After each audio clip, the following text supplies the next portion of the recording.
Olá pessoal, tudo bem? Bom dia, boa tarde, boa noite. Espero que vocês estejam bem. Antes de começar a nossa aula propriamente dita, eu quero fazer um pedido a vocês, que vocês sigam as recomendações das autoridades da saúde, da Organização Mundial de Saúde. Com relação a quê, professor? Isso, com relação às medidas preventivas. Que medidas preventivas é essa? Medidas preventivas quanto a essa pandemia que nós estamos vivenciando em nosso país, em todo o mundo, na verdade. Quais são essas medidas? Utilização de máscaras, álcool em gel e o distanciamento social. Tomando essas medidas, tomando esses cuidados, você fatalmente vai ter sucesso. Ok? Espero que vocês entendam, sigam à risca as determinações. Não é minha, é da Organização Mundial de Saúde. Estou aqui somente repassando e enfatizando isso. Dito isto, nós vamos retomar a nossa aula do oitavo ano, e vamos começar a fazer uma correção de exercícios. Que exercícios, professor? Isso, os exercícios que se encontram na página 77. Não é isso? 77. Vamos lá. Ainda falando sobre a Revolução Industrial, todas as suas características, as suas causas, por que aconteceu na Inglaterra, atendendo toda essa demanda, toda essa situação. Diz assim, primeira questão. Dentre as consequências sociais forjadas pela Revolução Industrial, pode-se mencionar o quê? Quer saber o que aconteceu após a Revolução Industrial? Nessa questão, é aquilo que eu digo, é mais uma questão que você vai assinalar uma única alternativa. Tá bom? Uma única alternativa. Vê bem.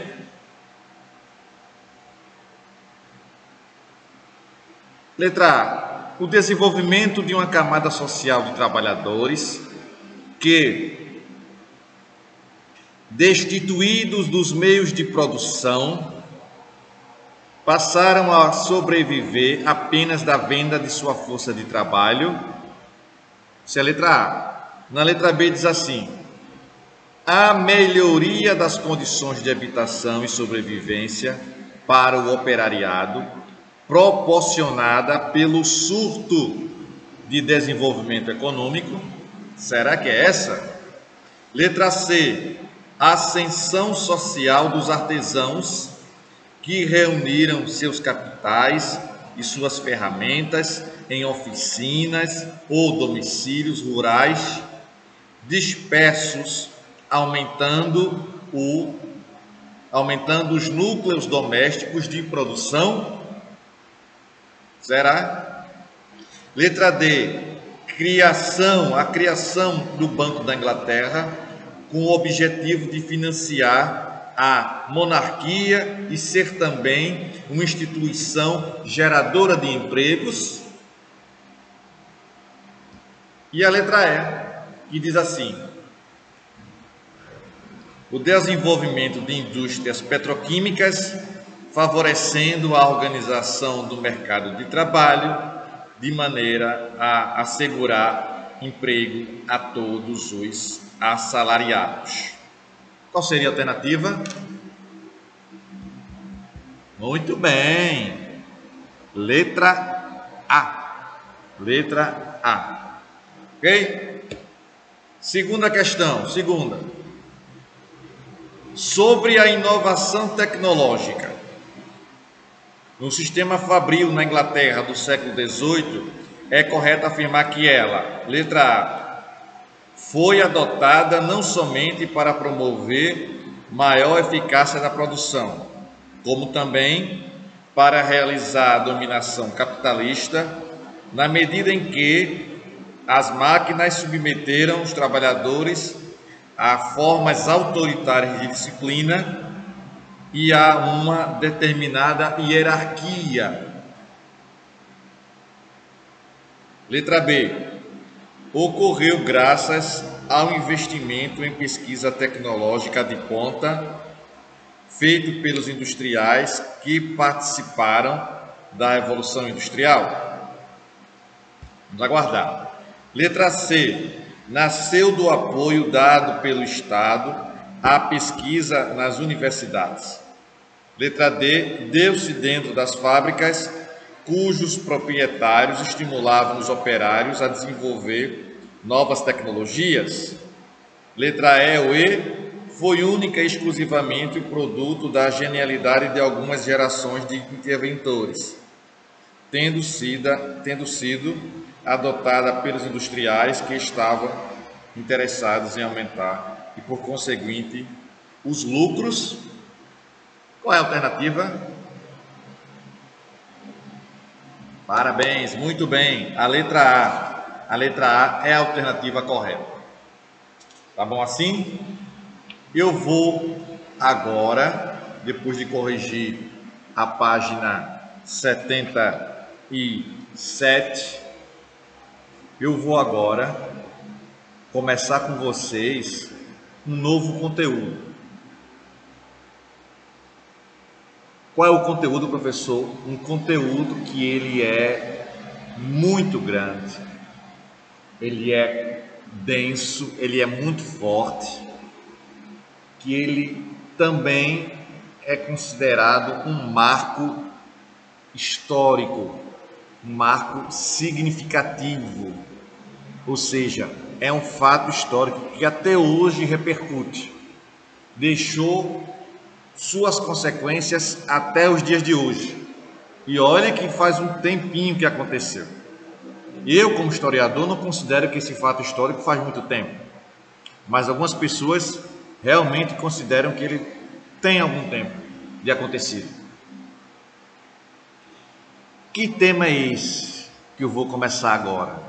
Qual é o conteúdo do 8º ano que eu vou começar? Vocês estão lembrados e lembradas de que eu falei, este que vos fala mencionou a importância de saber o significado, ter em mente o significado do termo revolução. Revolução, do ponto de vista, uma visão histórica, vai significar o quê? Isso mesmo, do ponto de vista do historicismo, vai significar uma mudança. E eu mencionei lá no início das aulas que nós iríamos estudar muitos processos revolucionários, muitos processos em que o aspecto político, o aspecto social, o aspecto econômico, o aspecto cultural seria evidenciado. E aí é preciso, é necessário, é fundamental que você tenha em mente que os fatos históricos não vão ocorrer de forma isolada. Nananinaná. Não pense isso.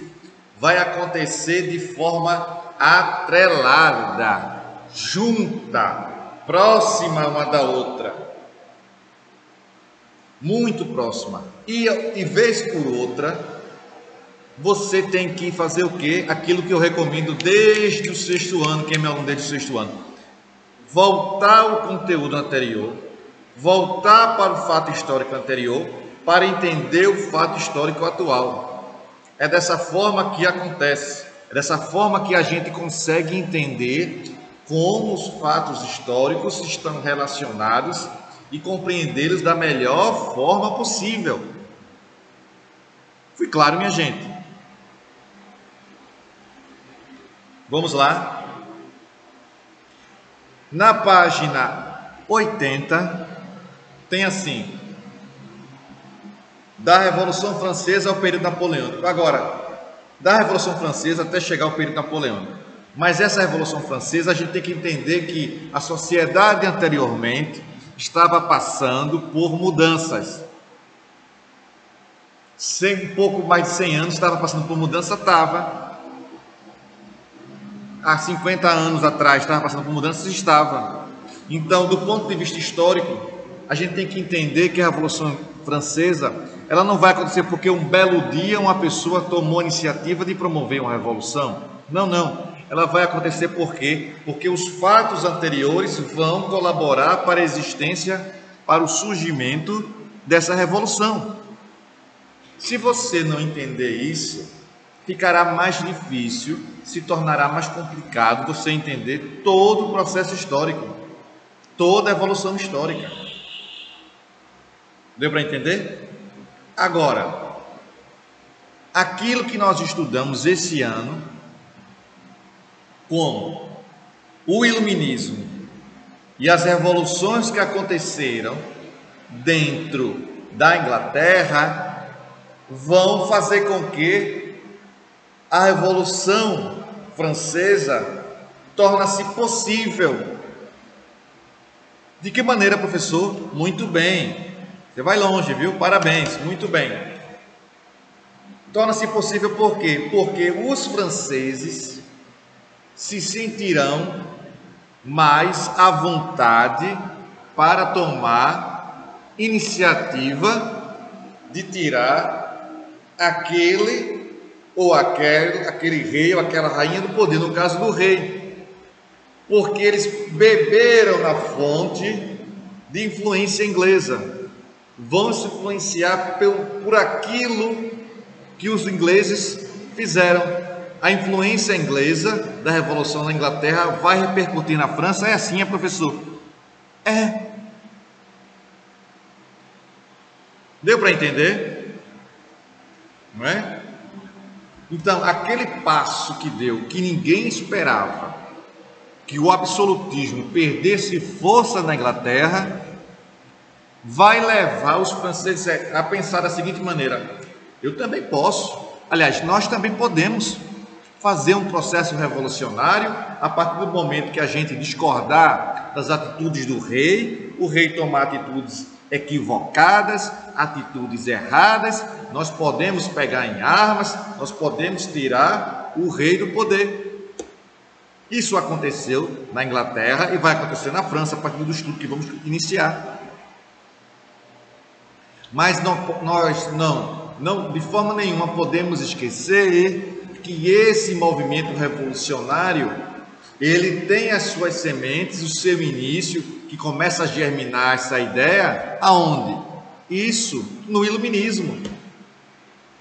Então não pense que foi no estralar dos dedos que aconteceu isso, não, esses processos revolucionários. Foi uma situação de insatisfação que foi se acumulando, que foi se juntando com o passar do tempo. Por favor, me ajude. Não é? Pense nisso, reflita sobre isso. Então, a partir dessa introdução que foi um pouquinho mais extensa do que o normal, e por que, professor, o senhor fez hoje uma introdução mais extensa, maior do que as outras introduções? Por conta do conteúdo, por conta da importância. O que é que diz aqui? Abre aspas. A crise do governo deu à aristocracia e aos parlamentares a sua chance. Veja que esse é um textinho, não posso esquecer disso não. É um texto de um livro de um historiador muito renomado, muito conhecido, chamado Eric Hobsbawm. Você vai dizer, eu não conheço ele não, mas ele é conhecido, viu? Morreu há pouco tempo atrás. O nome dele é Eric Hobsbawm. Então diz assim: a crise do governo deu à aristocracia e aos parlamentares a sua chance. Eles se recusavam a pagar pela crise se seus privilégios não fossem atendidos. A primeira brecha no fronte do absolutismo foi a Assembleia de Notáveis, escolhidos a dedo, mas assim mesmo rebeldes, convocada em 1787 para satisfazer as exigências governamentais, não é? Governamentais. E aqui tem uma brecha que ele vai apontar para a Revolução, a outra brecha para a Revolução vai dizer os fatos que antecedem a Revolução propriamente dita, no nosso querido Eric Hobsbawm. Aqui sair da página 80, vindo para a página 81, ele vai apresentar para a gente como estava a França antes do surgimento da Revolução propriamente dita, antes do surgimento da queda do rei Luís XIV. Como estava a sociedade francesa, de que forma essa sociedade era dividida. Vamos lá? Vamos lá então. Na página 81 diz assim: a sociedade na França. O regime absolutista na Europa, no final do século XVIII, começou a apresentar graves problemas econômicos e sociais, o que fez com que a sociedade passasse a criticar o antigo regime. Não é? O que é o antigo regime? Você que está aí, porventura, imaginando: ei, professor, eu esqueci o que é o antigo regime. É o regime monárquico, é o regime absolutista. Deu para entender? Na França, essa situação também era observada, ou seja, a Europa estava vivenciando, por conta dos desmandos de um governo que não tratava de exercer a função governamental, de administrar como deveria. Grande parte dos países da Europa nesse momento aqui estavam numa crise econômica séria, numa crise econômica muito intensa, muito forte. Então, na França, essa situação também era observada principalmente na figura de Luís XIV, pois sua monarquia absoluta se baseava na teoria do direito divino dos reis. Se aquele governante está exercendo poder, está sentado no seu troninho e administrando seu estado, seu país, sua região, é porque Deus quis assim. E ninguém vai ousar a fazer qualquer crítica e muito menos retirar essa pessoa do poder. Deu para entender? Então, há aqui a figura do rei como sendo intocável. Por isso que a gente chama também esse governo do rei de governo absoluto. Muito bem, absolutista, não é isso? Vamos lá. Ainda na página 82 diz assim: os principais pontos criticados pela burguesia foram a política econômica baseada no mercantilismo, em que toda a produção era centralizada nas mãos dos reis, a organização política sob controle total da coroa e a estrutura da sociedade que era hierarquizada, estratificada e sem mobilidade. Sem mobilidade Professor, o senhor já falou sobre isso. O que é isso, sem mobilidade? Mas eu me esqueci agora, me ajuda aí. Eu vou ajudar. Sem mobilidade é que não havia possibilidade de mudança social, de ascensão social. Se naquele período alguém nascesse numa família de camponês, fatalmente ele seria camponês. Se nascesse numa família de comerciantes, fatalmente aquela pessoa iria morrer sendo comerciante. Então não havia mobilidade. A sociedade estava dividida e não iria passar por mudanças. Deu para entender? Fatores, prosseguindo aí, fatores que atingiam principalmente o povo.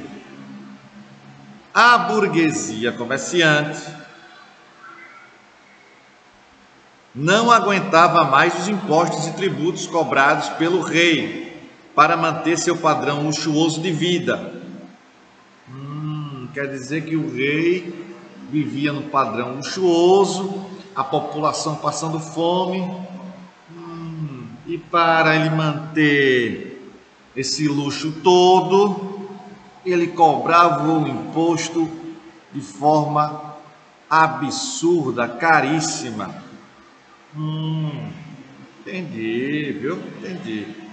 A organização social francesa apresentava uma grande desigualdade.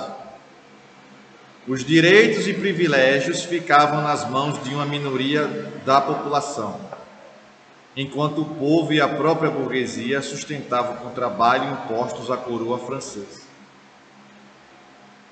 A sociedade na França se apresentava dividida em 3 camadas. Quais são as camadas? Primeiro estado, a primeira classe social, segundo estado e terceiro estado. Eu agora lembrei do 6º ano de vocês. Quando vocês, numa provinha lá de história do 6º ano, logicamente, de história não podia ser de matemática, nunca jamais do universo, não é? Eu nunca estaria ali dando aula de matemática, sempre será aula de história, e vocês construíram uma piramidezinha, quem lembra, para identificar de que forma aquela sociedade estava exposta, estava subdividida, não é? A piramidezinha, aqui você vê, ó, na página 83, ó. Piramidezinha, não é? Pois bem, vamos lá. Prosseguindo aqui, na página 82, página 82. Vamos lá. Primeiro estado, era a menor parcela da população, menos de 1%, formado pelo clero, que se dividia em alto clero de origem nobre e baixo clero de origem burguesa, de acordo com sua origem. A igreja demonstrava bem a sua força e influência junto à coroa francesa. A igreja católica aqui, ó, só um parentezinho, tinha muita força, hein? Observar isso aí, observando isso aí. Justamente por compor o topo da divisão social, mostrando que o Estado francês dependia bastante, né? O Estado francês, da força da Igreja Católica. O segundo estado, faziam parte dessa camada social os que viviam nas regalias mantidas pela coroa francesa. Eram cerca de, segundo estado, observe aí, está na segundo patamar, o primeiro estado, o segundo e o terceiro, estamos no segundo. Segundo estado, faziam parte dessa camada social os que viviam das regalias mantidas pela coroa francesa, eram cerca de 1,5 da população. Significa que não era tanta gente assim. Incluía 3 segmentos: a família do rei e os que tinham títulos, e os aristocratas, donos das terras e das produções agrícolas, e a nobreza judiciária, que eram os juízes. Tá bom? E o terceiro estado, que era a maior parte da população. O maior número de habitantes da França era composta por pessoas do terceiro estado. O terceiro estado era formado por todos aqueles que não tinham direitos, tinham apenas deveres a serem cumpridos. Eram os comerciantes, os camponeses e os sans-culottes. O nosso link está explicando aqui, ó, quem são os aristocratas, quem são os proletários e quem são os sans-culottes. Aristocratas são os membros da aristocracia, organização social e política que se baseava em conceder privilégios a uma determinada classe social. E os proletários, quem eram? São a classe social correspondente aos trabalhadores, que são a força de produção do sistema capitalista, sendo explorados pelos patrões. E aqui também os sans-culottes, do francês sans-culottes, sendo culotte uma espécie de calção, uma roupa típica da nobreza, né? Sans-culottes era a denominação dada pelos aristocratas aos artesãos, aos trabalhadores, os trabalhadores pobres, humildes e pequenos proprietários de terra eram chamados de sans-culottes. Então está exposto aqui a divisão social, a organização social da França antes da Revolução. E temos aqui, com isso aparece o primeiro estado, essa pirâmide agora, que eu mostrei agora há pouco. Vamos para lá agora, página 83, essa pirâmidezinha, que diz assim: primeiro estado, clero, o segundo é a nobreza, e o terceiro estado, a burguesia, camponeses, sans-culottes. O que ele colocou aqui? O primeiro e segundo estado eram classes sociais privilegiadas. Algumas, inclusive, não pagavam impostos. Diferentemente de quem pertencia ao terceiro estado, pagava imposto e muito. Era cobrado de forma absurda impostos para com a classe social chamada de terceiro estado.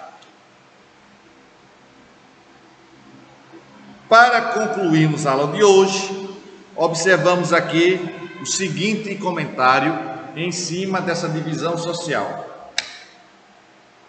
Diz assim: esse modelo social rígido e dividido em camadas hierarquizadas começou a ser contestado pelo terceiro estado, principalmente pela burguesia comerciante, que estava cansada de pagar impostos. Cansada de pagar impostos à coroa francesa. Vá lá agora, siga uma recomendação minha. Pegue aí um marcador de texto, pegue aí um lápis e destaque esse trecho aí, ó. Esse modelo que a gente acabou de ler, até coroa francesa. Esse modelo, até coroa francesa. Deu para... Pronto, já deu tempo? Deu para destacar? Muito bem. Não é? Então, a burguesia começa a demonstrar toda a sua insatisfação. E é preciso que vocês não esqueçam dessa insatisfação da burguesia pelo fato de estar pagando muitos impostos. Muitos impostos. Daí vai começar o processo revolucionário. E, além disso, uma camada considerável da população francesa, cerca de 80% a 85%, vivendo na extrema pobreza, para atender aos desejos, aos anseios do rei francês que era manter seus privilégios, a regalia dele da nobreza, cobrando impostos para os mais pobres. Deu para entender? Acredito que sim. Espero que vocês tenham compreendido a aula de hoje. Prestem atenção, se dediquem, tá certo? Um forte abraço para você e até a próxima. Tchau, pessoal. Até a próxima. Se cuidem. Até lá. Tchau.